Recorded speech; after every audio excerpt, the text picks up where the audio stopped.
Okay, let's get started. In 3, 2, 1, go. Jack, thank you for coming, mate. How are you? Mate, really well on a Sunday. There you go with the beautiful. You want to show a little bit of the color there? Look at that stuff, man. This is better than Italian suits. This is Italian, funnily enough. Is it? Yeah. Where do you get it from? Bespoke Corner Tailors in Paddington. Oh, damn. But they're made in Italy. Tailor-made. Yeah. Wow, very nice. Very cute. I don't know, I may get one. Thanks for coming, mate. I really appreciate it. So I'm gonna give you an idea of the people usually listen. Sure. They are between 18 to 45 years old. Yeah. Hungry, sales. They work on their personal development, psychology, people skills, and I interview usually people who actually one, they're driven. 2, they can set the example. 3, they cool. Hey, you cool, man. We're ticking all those boxes, huh?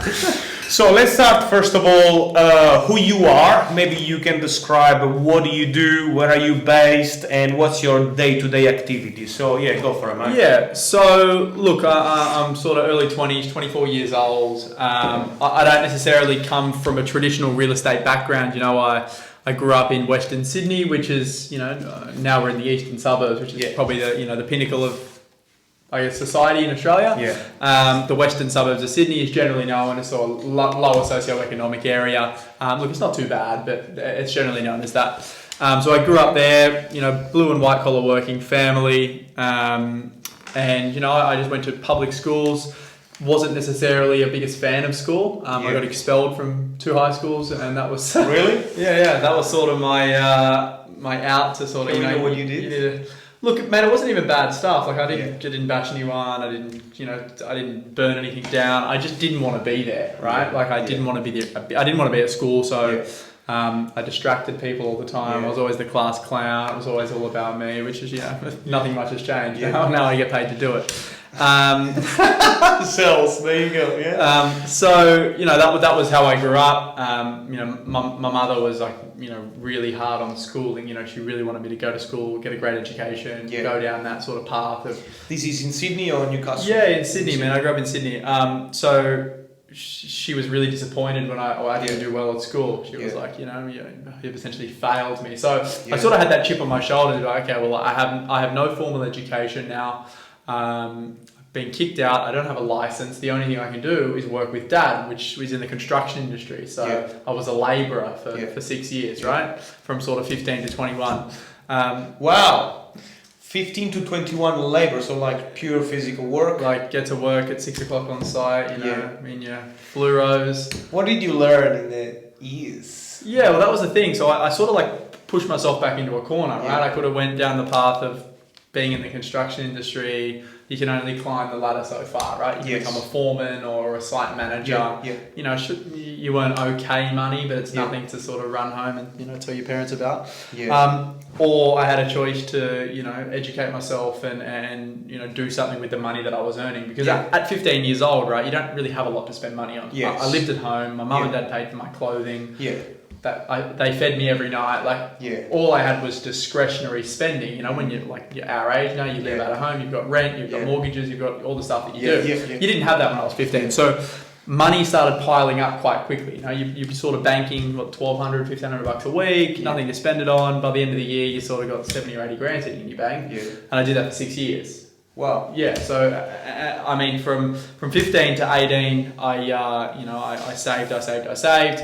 Educated myself, you know, podcast every day at work, earphones in, podcast. Since you were like 16, 17, 18, you're already... Well, mate, I backed myself into a corner, right? I was like, I don't want to fucking be a dead shit. I've got no education. I'm a labourer right now. You know, the future's not looking too bright. So, you know, I sort of like took...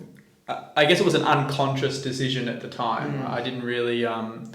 I didn't really know I was doing it, but I started to watch YouTube videos and listen to podcasts and read books and listen to audiobooks and all the rest of it. And, you know, it was just a slow progression over those 3 years. And by the time I got to 18, I had a big chunk of cash sitting in the bank, and mum and dad sort of said, look, most Australians buy their own home. It's like the biggest financial thing you do. You buy your own home. You've already, if you're 18, you buy your home and you've got nothing else to worry about in life. You've got a home, you've got a job, and it's the beautiful Australian life. So, I went down the path of property investing. I bought my first property at 18, and that's where the fire ignited around real estate. It wasn't necessarily sales, but it was just around like property and investing, and like that was what really sort of got me excited. You got skin in the game. So 18, you got your first property. In Sydney? Yeah, in Coogee of all places. So you got a mortgage. I got a mortgage, mate. Now I've got debt. I've got tenants. I've got bills I have to pay, and that's where I guess this where I am right now. That's where it really ignited from. That's what started the how far can I take this? Did you fund it yourself, the property, or you got? I did, man. I did. So I was like, 17 years old. Before I actually bought it, I was out there looking it over for inspections. 17, 18 years old in the most affluent suburbs in all of Australia. Pimple face, red P plates on the car. I think, what car was I driving then? I think I was driving like a Toyota Hiace or something van, rocking up to these open for inspections, and had no fucking idea what I was doing, just sort of rocking up, looking at property, not knowing what I was looking at, just like, this is a cool looking apartment, and mate, like naive and hungry, right? But I went out there, I bought it myself, obviously my parents' support, of course, and their input, but that's where it all started from, man. Nice. And I sort of just leveraged that, started doing podcasts, sharing my journey, and then it's just... And you grow from there. Yeah. I want to ask you, on your first what's the common mistakes people make, because you've done everything, it was 18, and what did you learn out of it from that process? Yeah, look, I think if you're actually in it, you can't really make a mistake. I mean, you can make you can make mistakes, but if you're taking action, you're already so far ahead of everyone else, right? If you make a mistake, sure, it's not great, but you're taking action, so you're better off than if you didn't take action, right? But man, I made a lot of mistakes when I bought my first property. I got the location like spot on. I bought in a blue chip suburb, 100 meters from the beach. That was spot on. But like the actual property itself, it was dark, ground floor, busy road, like all of these things now I know I would never do. But I was 18 years old. I wanted to get my foot in the door, and this one was the one that was the one that I bought. So I mean, I've done very well out of it right now. But looking back on it, I could have done a lot different and I would have had better results, but I took action, so I was already so far ahead of everyone else. And was it positive straight away, or was so when you're generally buying in more affluent blue chip areas, because the growth happens so quickly, the rents don't necessarily keep up, so they're negatively geared. But I mean, we're in such a low interest rate environment right now. Then it's virtually neutral anyway. It's not a huge deal. What's your tip for someone right now is like this learning that, for example, my girlfriend, first home buyers right now. And this after we chat about it anyway. But she want to get the benefit from the government and the mortgage. She works in a mortgage company, by the way, and she's like, I need to learn, I need to study. Sometimes we go out in the weekend, and blah blah blah. So, what's your tip for? Man, we actually help a lot of first home buyers, funnily enough, because I'm a young guy, right? And I've shared my story so many times. There's so many first home buyers who are like, I love what you've done. Can you help me? So we do it a lot. Mate, like if you're a first home buyer in Australia right now and you can take advantage of all of the incentives, no lender's mortgage insurance, no stamp duty, 5% deposit. Like it's never been a better time in the society of Australia to buy a home. Like it's never been easier, right? We're in low interest rate environments. I mean, the number one thing is taking advantage of all of those things. So don't spend more than 700 grand. Like take advantage of every little thing you can. And then, it's about, because it needs to be a first home. So you actually need to live in it. I mean, you don't actually have to live in it. Like there's ways around that, but the policy says you're meant to live in the property. For 6 months, is it? I think it really depends. You need to live in the property within the first 12 months of you buying it, and then 6 to 12 months after it. So, I mean, there's ways around that, obviously, but I mean, the number one thing is location. It's like buying in the best possible location you can buy in for under 700 grand. And that doesn't necessarily have to be in Sydney. You say under 700 grand? Yeah. So that's one of the checklists? Yeah, so to have the no lender's mortgage insurance, the no stamp duty, the 5% deposit, you need to buy under 700. Okay, I didn't know that. Okay. From between 650 and 700, you pay a little bit of LMI, so if you want to take full advantage, it has to be under 650. Okay. But that's one of the things, nice. to take advantage of it. And man, it's just buying in the best possible location you're in. Like there's so many things you can research and so many things so you can get it spot on. But like if you've got the money sitting there and you're unsure, it's like, okay, where's the best possible location I can buy in for my money? And location generally, like best locations are generally, close to CBDs, close to amenities, Okay. What about she's talking about now? Babe. I know you're gonna watch this after we're gonna be in contact. So between she can borrow 500 to 650k. Yeah. Okay. She's thinking more up in the west. I don't know, Penrith, because they're building a new airport or whatever it is. But do you recommend it? You wouldn't recommend it. So what would you recommend? Look, I don't want to get I know you do this for a job. I mean, I'm more than happy to share it. So look, there's nothing wrong with that strategy. Like you will see growth. There's massive gentrification happening in those areas. Like you said, the airport's going in. With the airport, will bring jobs. Will bring retail. Will bring everything else that comes with those sort of things. Me personally, I would not buy there, and the reason for that is because for a property, right, the way properties grow in value is by people spending more money on them, right? Like if you bought a property 10 years ago and I pay you more for it 10 years down the track, that's how growth happens. Yeah. And what you want to do is be around people or have property around people where they control their own income. So the reason there's homes in Point Piper and Vaucluse and Bellevue Hill and Kirribilli and all the rest of it worth $20, $30, $40 million is because there's a lack of supply. I mean, there's no more land. You can't build any more property there. So they need to increase the value. Exactly. So if you want to buy the property off me, then you have to pay what I want for it. Otherwise, you're not getting it. And the reason they can spend so much on it is because they control their own incomes. They're business owners. They're executives at big law firms or banks or whatever it is. And they control their own incomes, which means they'll never have a limit on how much they can spend on property. The issue with buying in blue and white collar working areas is you will get growth in the short term, but their incomes are capped at whatever income growth is. So in Australia right now, income growth is the lowest it's ever been. So, if the average Australian family could be on like 120,000 combined income, right? If that income isn't growing at a rapid rate, eventually the property prices will get to a point where, the mum and dad can't borrow any more money from the banks, which means they actually can't spend any more money on property, which means the growth will be capped. Yes. Does that make sense? Yes, it does. So, that's the thing to be wary of. But, regardless of all that, if you're taking action and you're a first home buyer, you're young, you're getting into the marketplace, the market will do its thing over time. And if you're in Sydney, it's very hard to go wrong. One thing I would stay away from is high-rise apartments and big apartment buildings because there's just no scarcity to them. And so you say to stay away from them? Yeah, I would not go near them. I mean, I'd have a really conservative approach. So a really good way to look at it is like, okay, if you were to go buy in Penrith or if you were to go buy in the Blue Mountains or in Newcastle or wherever it is, you want to buy property that the majority of the demographic in that location live in. So in Penrith, most people live in a house, so I would buy a house. If you live in Bondi Beach, most people live in an apartment, so probably buy an apartment. And you start there, and there's a few other boxes you tick, no main roads and things like that. But it's very hard to go wrong. Wow. Okay. And thanks for that. Actually, now I want to ask you, what about the person? For example, I got stocks. Okay. Business is great. Of course, I want to get a house. But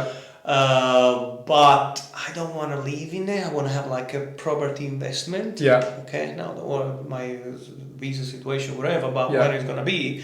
I just want to have investment property, like they say rent vesting. You rent where you live. What do you think about that approach? You recommend? I think it's a great approach. I mean, like if you've got a limited amount of money and you're accustomed to a certain lifestyle, like for example, you rent in the city, but your budget doesn't allow you to buy in the city, then you go and buy where your budget will allow you to buy in the best quality location you can get in, like we just spoke about, and you rent where you want to live. And that's the whole idea behind rent vesting. Rent vesting gets really, really technical when you get to the upper end of the marketplace, because as property prices get more expensive, so as you start to spend more and more money on property, generally the yields are lower. So if you're spending $2 or $3 million in a home, yields may be like 1.5%, 2%. Where if you're spending $600,000 on a property, yields will be like 4 or 5%. So the further you go up the chain in buying a property, the lower the yields get. So, for example, if you were spending $3 or $4 million, let's just say $4 million. If you were to buy that home and then rent it out, you're probably going to get, I don't know, maybe say 2% yield. So on $4 million, you're talking about 80 grand a year. Yeah. You know, $1,600 a week. Okay? Where if that was an investment, it's not, the growth's going to be good, but the yield's not going to be great. So it's going to be really bad for cash flow. Where counterintuitive to that, you could go and buy, say, 8 $500,000 properties that yield 4%, which means your rental income now has doubled. You're still holding the same amount of net assets. Yes. So it makes it a lot more feasible for people. Yeah. And you can rent best like that. So instead of buying the $4 million house, you rent the $4 million house and then go buy $4 million of $500,000 assets. So you hold exactly the same amount of net assets. But, you know, cash flow is a lot stronger. Yeah. If you're in good locations, then growth will be very similar. Yeah. But you still get to rent and live where you want to live. Where you want to live. Yeah. And that's the whole idea behind rent investing. I'm a rent investor myself and I always will be. Yeah. And it makes it a lot easier to build a portfolio as well, because if you own an owner-occupy home or a family home, that, you know, capital and the impact on your cash flow impacts how much you can borrow, which means it's going to limit how much of a portfolio you can build. Nice. What about getting one in Newcastle or Adelaide as an investment property? Yeah, look, I think the issue when people talk about investment properties is like they go, oh, well, I'm never going to live in it, so it doesn't matter where it is. Like, that's a terrible strategy because the issue with that is if you're, you know, I guess in a not the lower 20% of the demographic in Australia, but if you're like, you know, in the top 50% of the demographic, you generally want to live in good areas, you want access to good amenities, you want to live close to the beach, all the rest of it. Yeah. You want to buy a property that other people like you would live in. Because if you've got a good job, you've got a good friends group, you know, and then that's the type of people that are going to want to live in that property. And then it goes back to what we just spoke about around if those people earn high incomes, that means the high income earners want to live in your property, which means over time, growth's going to happen, right? There's nothing wrong with buying property in Adelaide. There's nothing wrong with buying property in Newcastle. But when you buy in those areas, you need to make sure that you understand the area for one, and not just go, oh, it's okay, I'll buy an investment property. You buy in a shit suburb that has a shit demographic of person that, you know, you're probably not going to get the growth. So I've got property in Newcastle myself, but my property in Newcastle is in the really affluent areas where doctors and surgeons and, you know, heads of mining companies and all the rest of it make up the demographic. And that's where I own my property. So it's no different if I bought in Newcastle or bought in Sydney because I'm following exactly the same fundamentals. Yeah. Nice. Okay. Makes sense. Yeah. Makes actually sense. What do you think about stocks now, moving out of real estate? Sure. What's your opinion? What do you think? Yeah, I mean, I don't look at them as stocks, right? You're investing in business. So for where I am at my stage in life, and I think most people like, you know, if you're a younger person, instead of going and putting $50,000 or $100,000, whatever it is, into shares every couple of years, I reckon you'd get a higher return if you invested that money in your own business, so yourself. And that's where I'm at right now. So I'm investing in stocks and shares, but it's the stocks and shares of myself. Yes. Oh. I think there's you invest in your own business. Exactly, right? Like, because that's what you're investing in. Like, if you go put $100,000 into Netflix, you're investing into the Netflix business. I agree. So, I mean, if we look at an ROI perspective... So you have control where you put your money. Exactly. I'd much rather put $100,000 into myself because I know I'm going to get a much higher ROI on that money than it would if it was sitting in Netflix, right? But I mean, business and shares and other people's businesses and property and all the rest of it, they all have a part in everyone's portfolio. And there's certain times in your life where you need to diversify and you need to, you know, put your money into different things. But you said the demographic of this podcast are generally younger people. Like, you know, if you're 18 years old and you've got some money sitting in the bank and you think you should invest in shares because that's what you've read on a magazine or heard on the news or whatever it is, like, you know, I challenge you to think about that and go, okay, what could I do with this 10 grand or whatever the amount is in my life right now? Now, don't go on holiday or don't go buy a new car. Like, would 10 grand be invested into some online learning courses, some mentorship, you know, starting my own business. And I can almost guarantee that if you put some, you know, blood equity into it and the money, you're going to get a much higher ROI on your money. Yeah. Because essentially, you know, you turn 10 grand into 20 grand, it's 100% ROI. You put 10 grand into Netflix returns 16% over the year. Yes, it does. You know, you compare it, and I know which one I'd rather be at. You're one of the. He's 24 years old. One of the smartest 24 years old. 24. I was a uni. Believing a uni was just playing I around. got expelled from 2 schools. I'm definitely not going back there, that's for sure. No, well done. So, now, for people who want to learn how to get into this, so who's been your mentor? Who's been your online course or books that you've been following? I've had lots of mentors, lots of, real life in the flesh mentors, people like Chris Gray, people like... Chris Gray. Yeah. Empire, build your empire. That's right. Yeah. So he was my personal mentor for many years. I've got people like Babak Mawini now, who's a close friend and a mentor who, sold laser clinics for 650 million. Wow. Ben Handler, Mark Kentwell, like all these different people are different mentors in my life. Jeff Jowett, he founded a $50 million company, went bankrupt with a drug addict, and now he's clean. Like, that's life experience, and I listen to that shit. So I've got all like these real life mentors around me on a daily basis, but then like online mentors I think is incredible. Like you don't even need to know the person personally, but you can learn so much from them as long as they're not bullshitters, right? So like people like you, Gary Vaynerchuk, Ryan Serhan, I take a lot from, Grant Cardone, like these are all really big names, and you take bits and pieces from what they're telling you, but they're at a level right now that they're there for a reason. They are the most prominent business figures in the world. I'm not saying they're the most successful, but the reason they're the most prominent is because they've done things that other people haven't. So, mate, I take so much from all of those people. Yeah. What I liked about you, mate, today's Sunday. Usually people on Sunday, they just chill out or relax or spend. And what I like about you is because for people out there, they are not really willing to do what it takes, believing that yes, real estate, you can build assets which in the long run can give you some extra cash flow passively, but what it really takes to actually build that. Like today's Sunday, and we were trying to find some time to have this interview. And I know out there, I find a lot of people, especially in my business, when I train people, I say, it's Saturday, I don't want to work today, or something like that. So what's your opinion on that? I mean... My biggest thing is like your words have to reflect your actions and your actions have to reflect your words, right? So if you are more than happy to just relax, live a great life, but a normal life, like nothing extraordinary, then that's fine. Like do that. You don't have to work Saturdays or Sundays. Work Monday to Friday, go out Friday night, Saturdays have brunch with your friends, Sunday lay in bed and watch Netflix. Like there's nothing wrong with that at all. And I love that. But if your words are, I want to be, one of the greatest business minds in Australia, I want to have a Lamborghini or whatever the fuck it is, I want to build a big portfolio, like your actions have to reflect that, right? And I've been guilty of not my actions not reflecting my words, and I'm self-aware enough to realize that, and that's what brought on the year of sobriety for me this year. But that's the biggest thing is like your words have to reflect your actions, and your actions have to reflect your words. So, I've got some really, really ambitious and large goals that I want to achieve in life, and I'm more than happy to say them. But as long as my actions reflect them, then I'm working towards that. Whether I get there or not doesn't matter. As long as you are working towards it and doing the things you need to do, because.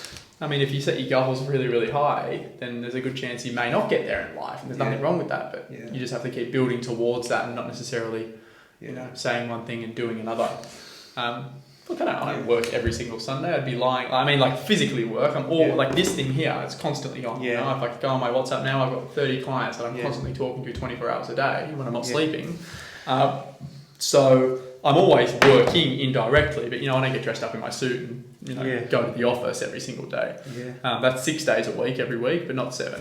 But today, and next week and the week after, I probably will. Like, it's busy, and you have to do what you need to do. So, how important you mentioned self-awareness? So you say like leadership and because you are in a business where you deal with people every day. Sure. You know what I mean? So there are people out there that are a little bit, I don't know, I don't feel like, but they want to achieve big things. But I believe, in my opinion, personal development means self-awareness, leadership, having the drive to go out there and speak with people. How important has been for yourself, your personal development?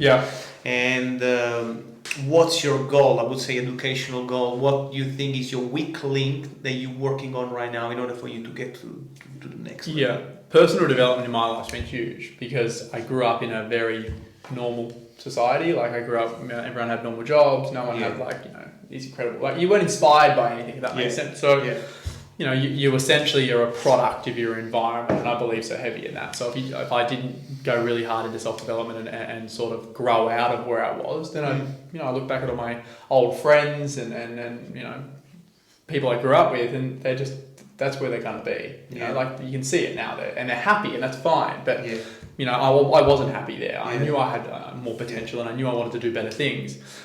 So you know, when everyone was out Friday, Saturday, Sunday nights, or whatever the fuck they were doing, I was at home on YouTube, listening to podcasts, reading books. You know, I was in construction and driving machinery all the time, and instead of having the radio playing, listening to Kyle and Jackie O or fucking Mikey Nemo or whoever it was, I had podcasts and ebooks on. Like, so I've always had that about me, you know, like I drive around in my car, I'm constantly in my car, driving from appointment to appointment or inspection or whatever it is. And, you know, if I'm not on the phone trying to generate business, I've got an ebook on, you know, like if I'm on my phone right now. You keep educating yourself. You know, like Big Money Energy is what I'm reading currently. I'll finish that today, and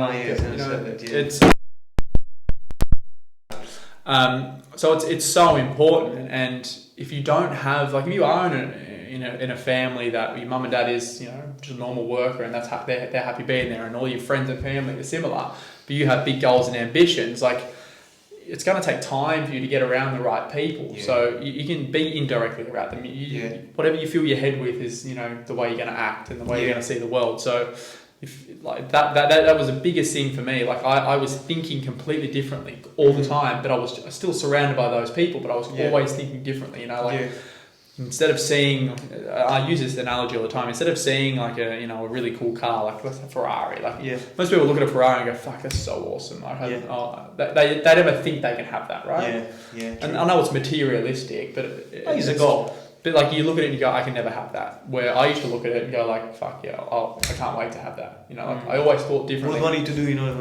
Exactly, and it's not just cars or whatever, but it's you like that's how you have to think. You know, look at a tall building and the thing, and people go, fuck, like, you know, whatever company's on the top of it, NAB or CVA or an insurance firm, like that, they never look at that and go like, I can be there. That can be my name on that building. Where I look at things and I honestly go like, in 10 years time that'll say my name, and I don't doubt myself. And that's all because of personal development. That's all it is. Like self-belief. It's how you see yourself, like what your self-image is. And if you don't have people around you constantly telling you that stuff, then you need to fill your ears with podcasts and video and all the rest of it. So sometimes my experience, I struggle. I train a coach people, got a team of 10, 50 people, and I've got like 24, 25, 26. They want to achieve big goals, but they don't want to do what it takes. Yeah, exactly. At their age, I wouldn't say I understand, but I would say, you know, they have this emotional part to kind of, they want to go out and have a party. I'm not saying don't go out and have a party. They want to spend more time with the girlfriend. I'm not saying don't spend time with the girl. You know what I mean? Like, but doesn't go in line with the goal. You know what I mean? Have you ever been through that stage where you were like, start to think, oh, I'm working so hard. I don't have a girlfriend. Oh, I'm not going out. All my friends. Like, have you ever felt like that? I'm only 24, man. So like, I've only lived a short life, right? I don't want to tell everyone about all these great experiences and what they should do, but of course you go through it. Like I went through a party stage. I went from sort of 18. The difference was I didn't have a business then, right? So from 18 to sort of 21, you're out on weekends, you're on the piss, you're enjoying. You're meant to do that. You know, like you should do that. It's the 0.001% of the world, like your Mark Zuckerbergs, and you know, like they're the people who don't do that. And then just because you don't do that doesn't mean you're going to be like Mark Zuckerberg. Like you need to enjoy those years of your life because you're never going to get them back. I enjoy my life now more than I ever have. It doesn't involve a lot of partying anymore, but I enjoy what I do on a daily basis. You know, if you're in a job that you don't necessarily love, then that's what you enjoy. Like you live for the weekend. There's nothing wrong with that at that stage of your life. But I think, you know, there comes a point where you're like, okay, well, have I had enough of this now? You know, instead of being every weekend, can it be once a month that I party? And start focusing all that wasted time or all that time that you've got now spare on other aspects and other parts of your life. And that's where I'm at now. You know, I'm 24, going on 25 this year. When is your birthday? July. Which day? 17th. 13th. There we go. There is. So yeah, like last year we had a huge year in business and made more money than I ever thought I would ever make in 1 year. Like honestly, and you know obviously the sky's the limit. But I was like, I spent a lot of my time partying. You know, like I was like, do something really great. Yeah. Celebrate with a party. Yes. You know, go out, have dinner, do whatever the shit. So give yourself rewards. Yeah, but then that comes as a detriment because the next 3 or 4 days you weren't your top, you weren't performance. And I just look back and I'm like, fuck, it's all of that time that I wasted. Like I imagine what I could have done. So, you know, sort of midway through last year, I did 100 days of sobriety. I had my biggest quarter in business, and I was like, there's something. There's something in this, right? Like, how's that feel? The best. It was awesome, man. And then, you know, that was sort of like July to October, and then from October to December, I got back on the piss and did what I used to do. And business didn't like it did actually. Yeah, it did. It come at a cost to my business because I was like, I wasn't prospecting as hard as I could have. I didn't take the call. I didn't reply to the message. Like all of that little stuff that you don't think matters but has a huge impact. Yeah. So I made the decision. I'm like, okay, I'm 24 years old. Most people are partying every weekend. I'm doing a year of sobriety. No partying, no drugs, no booze, nothing. Boom. So that was my thing, and now I'm like, okay, well, I'm going to do this year like that. I don't think I'm wasting anything. I'm not going to miss anything. I can't travel anyway, so I think I'm going to miss holidays. And I'm going to see the impact that has on my business. And if it makes a dramatic difference, like it already has in the first 2 months of this year, then probably will never drink again. Yeah. And again, that's aligning with you talk a big game, your actions have to reflect that. And one of my coaches, Jeff Jowett, who, like I said, built a $50 million company in body trim and you know, went bankrupt and turned into a drug addict and an alcoholic. That was his thing. He's been 4 or 5 years sober now and he's never been happier. And like, that was a big driver for me. I'm like, okay, well, there's something in there. So yeah, nice. That's what I'm doing, man. You have a girlfriend? I do, yeah. Okay. And like, man, relationships are hard in this point of your life. Like that. Yeah, another thing I want to ask you. How long have you been together? If you want to man, on and off for like four or so years. Yeah. Okay. Yeah. Sometimes my girl, hey babe, you know, like, you know, he need to spend more time together. Yeah. And she understands. Slowly, she's been understanding. So, you know, relationship takes commitment. Sure. It's evolved. The relationship, they're not born great. Becomes great, I believe. Yeah. And so how do you face that with all of this time you're spending on the business and she understand it? Well, how do you work it out as a time, relationship time and business time? That's the thing. Like you look at some of the most successful, nearly all of the most successful business people in the world, none of them have good relationships. You know, like it's true. Yeah, they go through divorce, they go through struggles. Like one of the reasons is because they have everything at their fingertips and enough's never enough. And the other reason is, you know, how much time they don't spend together. Right? There becomes that separation. But I mean, it's tough. Like the thing is, when you transition from a job to a business, like I've done, you know, me and my girlfriend were together for a couple of years where all I did was go to work from say 6 a.m, get home at say 5:30, work Monday to Saturday midday, and then have the time off. How long have you been together? Like on and off, like 4 years. 4 years. Yeah. So like I always had the time. When I got home, I wasn't on my phone talking to clients and taking calls and messages and like not necessarily present. I was just finished work now, done. Now it's like us time or whatever we're doing. Yeah. Where so it's just to show, I guess she become accustomed to that. Then all of a sudden it was like a flick of a switch. Now I'm in business mode, you know. So now it's like when we're together, I'm not necessarily present all the time because I'm thinking about business. Like and I think that's natural. Like it's if like I said, your actions have to reflect your words. So if you're saying I want to be this, and generally your girlfriend's on board with that, or your boyfriend's on board with that.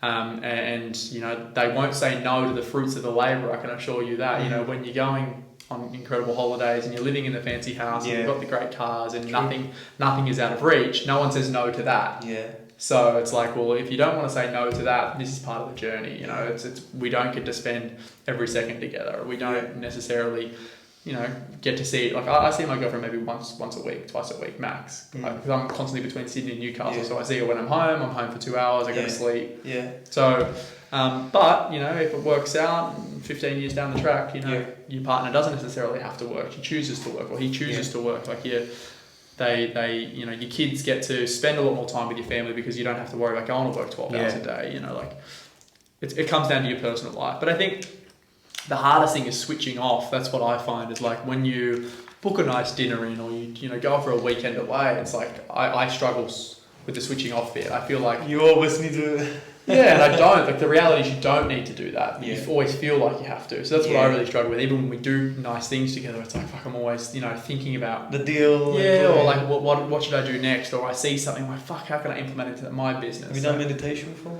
I do it every night, yeah. I think I'm on like a little headspace now. I think I'm on like a really big Before streak. you go to sleep? Yeah, where is my headspace? It's been helping with the thinking. What it helps me with sleep, like it's here somewhere, I know what it is, here it is. 400, I've meditated 500 minutes, 52 streak I'm on. Yeah. So what's the name of the app? Headspace.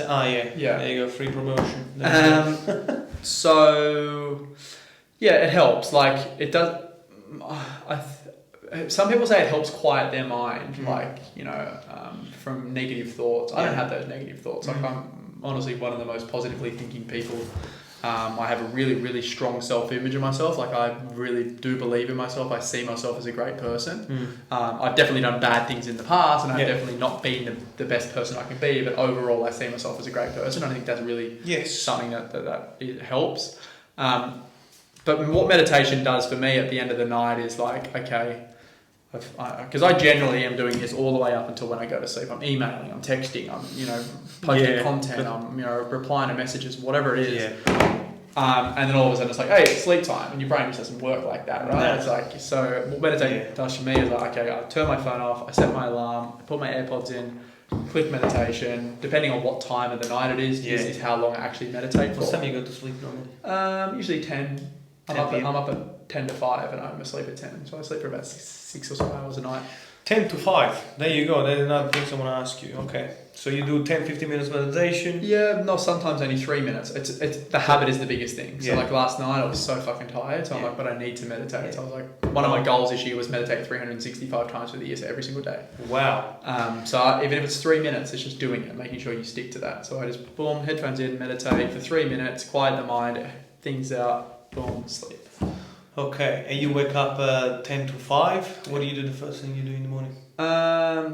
Usually get on my phone, but we shouldn't. It's reality. And my phone's next to me, so my alarm goes off. I click the alarm, and then I get up. You know, you have like a morning routine? Like, I go to the gym straight away. Like every day? Run. Yeah, every day. Run or gym. That was my next question. So every day, run or gym. I'm sort of in there by 5:30 at the latest.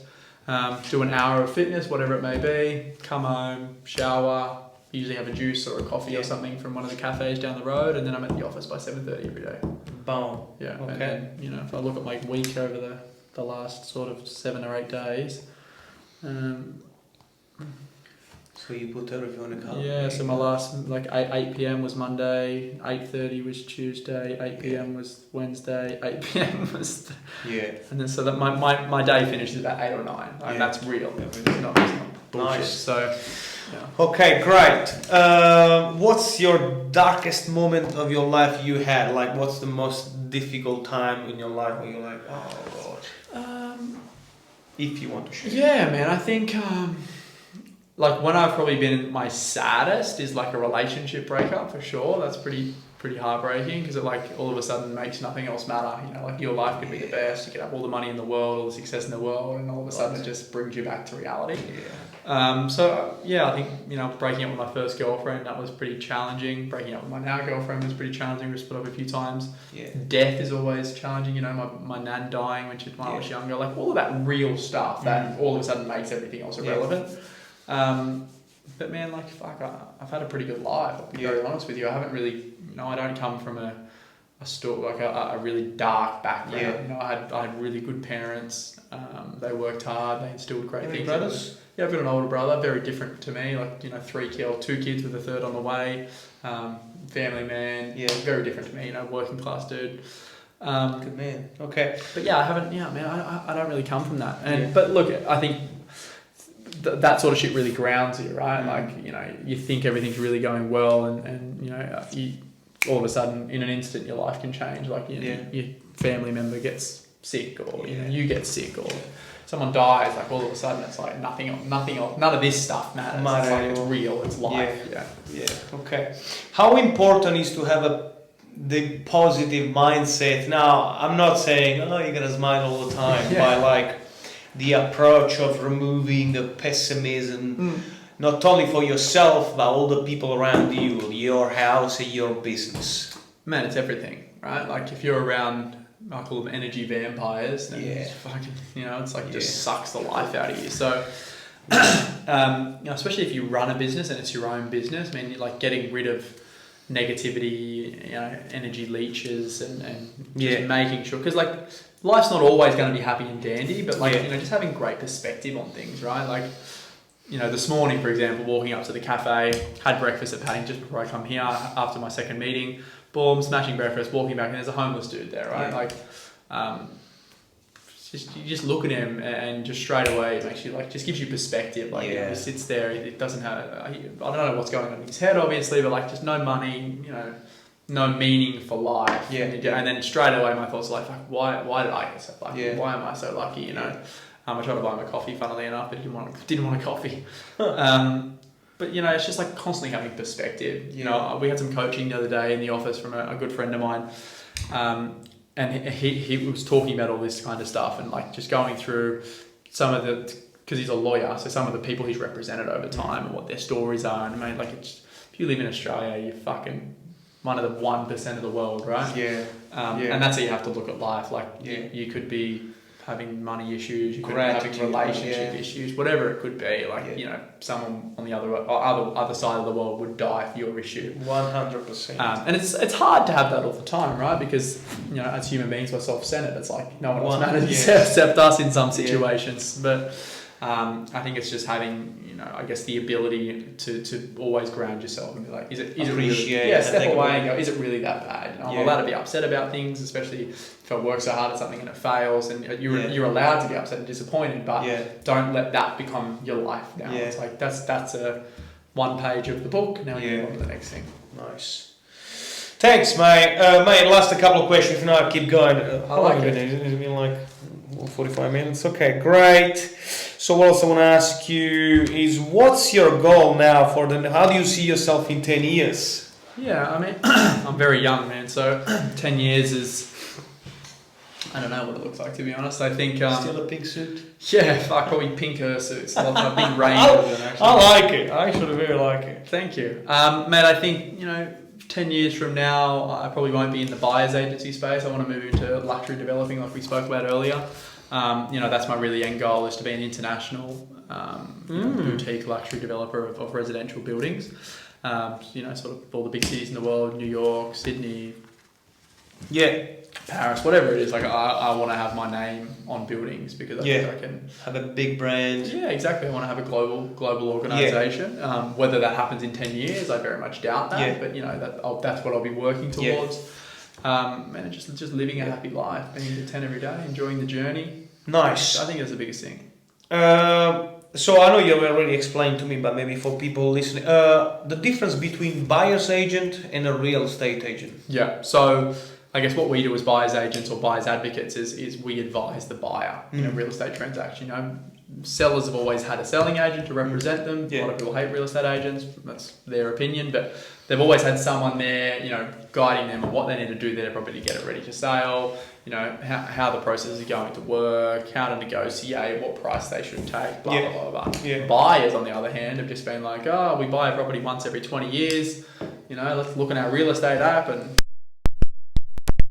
that's why so many people go wrong. So we represent a buyer in a transaction. We advise the buyer, we make sure they're making the right decisions, advising them on what they can and cannot afford. Essentially guiding them all the way through to negotiation, then representing them in the negotiation and making sure they make the right decision and buy correctly and not to the detriment. Okay, so you have a property at the moment in Newcastle and Sydney. Correct. Four properties. Just under 5 million in assets. Okay, and I'll put the link below if someone want to be in contact with you. I've got a few other questions before we finish. Okay, so a few marketing strategy you use. First of all, I really like the way you brand yourself. Love it. Grab attention, speak the truth. Love it. You say you keep in contact with your clients all the time.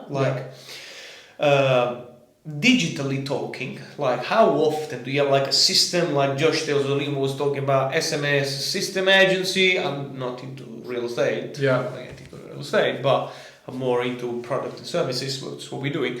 What do you use? Is there any software you use? Is there anything you use to automate your systems to be in touch with your clients? All my client is manual touch points. So I've got WhatsApp groups for every single one of my active clients, obviously, and I talk to them every single day. I mean, it takes 3 seconds to say. So you put a list of all the buyers? Yeah, so if I look in one group and you post, hey, we have this going on. So if I look in my WhatsApp now, these are all my clients. So acquisition.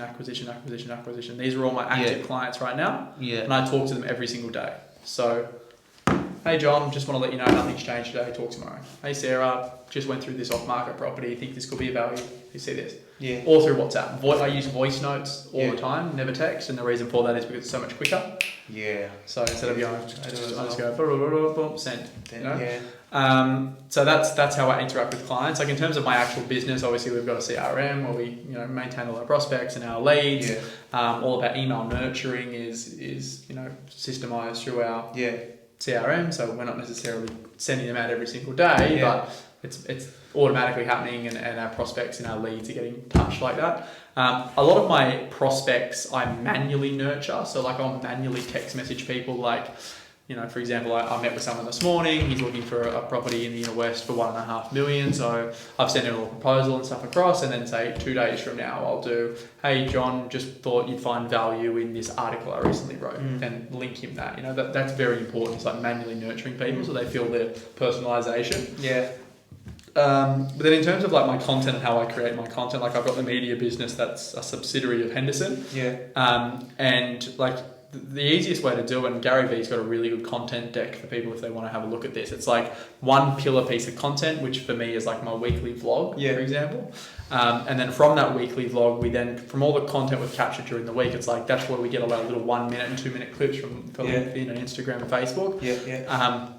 And then from those little 2 minute clips, I then get them transcribed. Yeah. So like send them off to someone like Rebs, get them transcribed, get the transcription then sent to a copywriter, get them turned into articles, get the article then sent to our email nurturing company.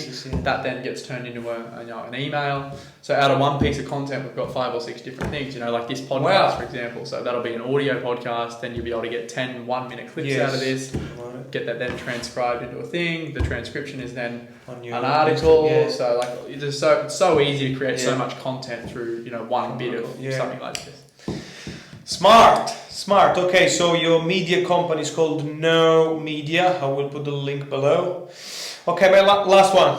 Okay, and after we're done, if not, I'm gonna spend all day. So, do you have contractors in your business? Do you pay them as an employee? How do you do? So we've got 10 staff, including myself. 9 of them are full-time employees. 1 of them is a contractor. That will change over time. Over time, we'll have more and more subcontractors. But I mean, you need a mix, right? I mean, it's great to just have subcontractors because if you're not getting paid, they're not getting paid, right? Where with salaried employees, regardless if you're getting paid, you're still paying monthly salaries. But different people. You need different people in different parts of your business, right? Like some people are really hungry, they want to go get their own business, and they're great to be in subcontractors. But like someone like my EA or some of the guys working for me need a weekly salary. They need to live on a weekly salary. So they have a salary plus bonus role. So they're constantly getting their money, and then they're incentivized to work a little bit harder to get their bonus. But then I think there's a mixture of, and different businesses are structured differently, right? Right now I need to pay a lot of salaried staff because we're scaling pretty hard, and I need certain roles filled, and those roles can't necessarily be subcontracted. They can only be salaried roles.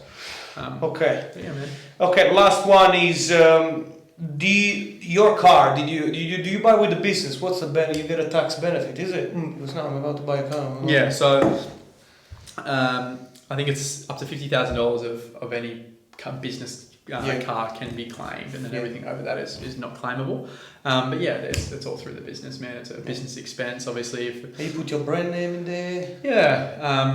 For brandings. It's good to have it everywhere. Now it sits on the street now, and people are, what the fuck's Henderson? Yeah, look, Google it. Yeah, that's a great idea. No, I like your thinking. I like it. So try and be very nice. All right, mate. I think we're done, mate. Thank you so much. I got so much value. Thank you. Thank you seriously. for having me. So I'm gonna link his Instagram, his business. Feel free to DM him. Okay, when he's got some time. And thank you again, mate. Appreciate that. Thanks for having me. Ciao.